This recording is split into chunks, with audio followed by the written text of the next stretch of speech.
음성을 내가 들으니 사랑하는 말일세. 그들이 작별하고 안디옥에 내려가 무리를 모은 후에 편지를 전하니 읽고 그 위로한 말을 기뻐하더라. 유다와 실라도 선지자라 여러 말로 형제를 권면하여 굳게 하고 얼마 있다가 평안히 가라는 전송을 형제들에게 받고 자기를 보내던 사람들에게로 돌아가되 바울과 바나바는 안디옥에서 유하며 수다한 다른 사람들과 함께 주의 말씀을 가르치며 전파하니라.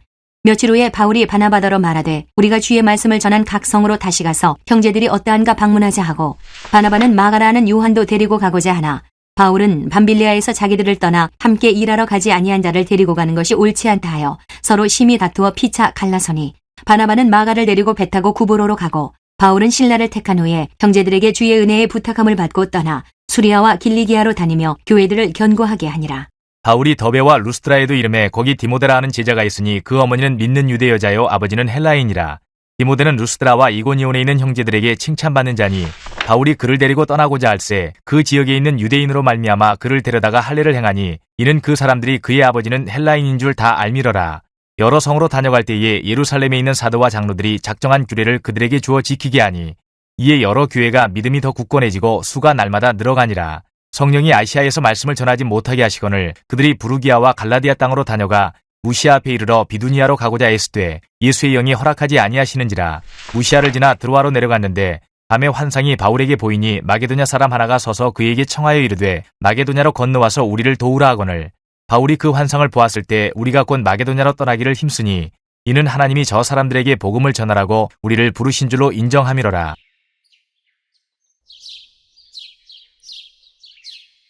안녕하세요. 키티나는 목사 안상열입니다. 오늘도 주님 은혜 안에서 좋은 하루입니다.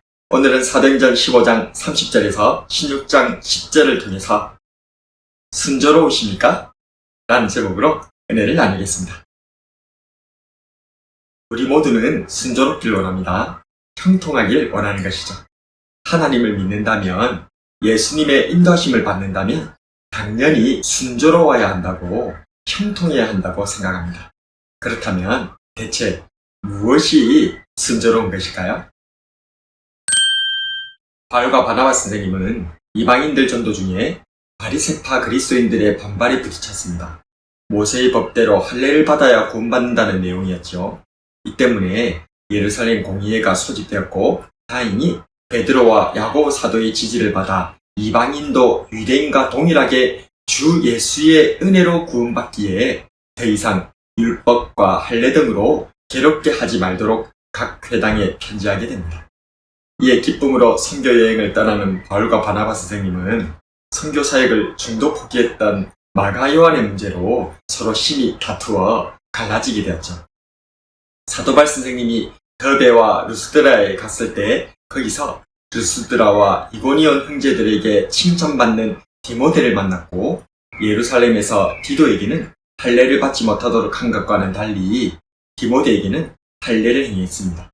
디도는 양친이 모두 이방인이었던 반면 디모데는 어머니가 유대인이어서 모계 사회인 유대인들의 특성상 디모데는 유대인이었던 것입니다.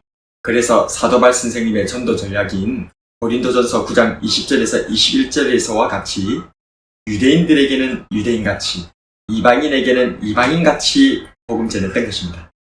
이렇게 바울 선생님은 실라와 디모데와 함께 선교 여행을 재개하면서 아시아에 가려고 했습니다. 그런데 성령님께서 아시아에 말씀을 전하지 못하게 하시고 또 비두니아로 가려고 했지만 이번에도 예수님의 영이 허락하지 않으셨습니다. 그러다 마게도냐로 건너와서 우리를 도우라는 환상을 보고는 마게도냐로 선교 여행의 방향을 전환하게 됩니다. 자, 그렇다면 사도 바울 선생님의 선교 여행은 순조로운 것입니까? 신명기 29장 9절에 그런즉 너희는 이 언약의 말씀을 지켜 행하라. 그리하면 너희의 하는 모든 일이 형통하리라. 주님과 함께하고 말씀에 순종하면 만사 형통인 줄로 믿습니다. 그런데 문제는 이 순조로움이, 이 형통이 누구의 관점인가 하는 것입니다. 형통하면 가장 먼저 떠오르는 사람은 요셉일 것입니다. 요셉은 형통한 사람입니다. 창세기 39장 2절과 3절에 여호와께서 요셉과 함께 하심으로 그가 형통한 자가 되어 그 주인 애굽 사람의 집에 있으니 그 주인이 여호와께서 그와 함께 하심을 보며 또 여호와께서 그의 범사에 형통케 하심을 보았더라. 그러나 그의 삶을 다시금 살펴보면 그리 형통한 것 같지는 않습니다. 어릴 때 어머니가 돌아가셨고 형들의 미움을 받아 간신히 목숨만 건져 노예로 팔렸고 주인의 아내의 모함으로 감옥에 갇혔던 사람이 바로 요셉입니다. 그런데 그가 순조롭고 형통한 사람이라니요? 그렇습니다. 순조로움은, 형통한 삶은 하나님의 관점이었던 것입니다. 내 관점으로 볼 때 우리네 인생은 순조롭기는커녕 고생길입니다. 심지어는 악인들이 더욱 형통한 것처럼 보입니다. 그러나 이럴 때일수록 우리는 시편 1편을 기억해야 합니다. 복 있는 사람은 악인들의 꾀를 따르지 아니하며 죄인들의 길에 서지 아니하며 오만한 자들의 자리에 앉지 아니하고 오직 여호와의 율법을 즐거워하여 그의 율법을 주야로 묵상하는도다. 그는 시냇가에 심은 나무가 철을 따라 열매를 맺으며 그 잎사귀가 마르지 아니함 같으니 그가 하는 모든 일이 다 형통하리로다. 악인들은 그렇지 아니하며 오직 바람이 나는 겨와 같도다. 그러므로 악인들은 심판을 견디지 못하며 죄인들이 의인들의 모임에 들지 못하리로다. 무릇 의인들의 길은 여호와께서 인정하시나 악인들의 길은 망하리로다.